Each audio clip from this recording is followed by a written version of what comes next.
我同我老公即將要離婚啦。仲未成功追得返450萬嘅可伯同何太，至今仍然冇放棄默默直播。眼見筆錢嚟到手遙遙無期，何太近日就突然喺直播度宣布要同可伯離婚啦。佢仲強調可伯亦都已經應承咗啦。我聽講啊，就算雙方同意離婚呢，都仲要7個月先正式離得到婚㗎。就算我哋呢個禮拜去簽咗紙，都話要七個月先可以辦理得妥㗎。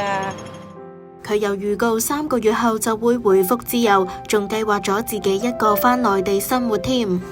佢呢個台都係佢收錢，係咪啊？我只係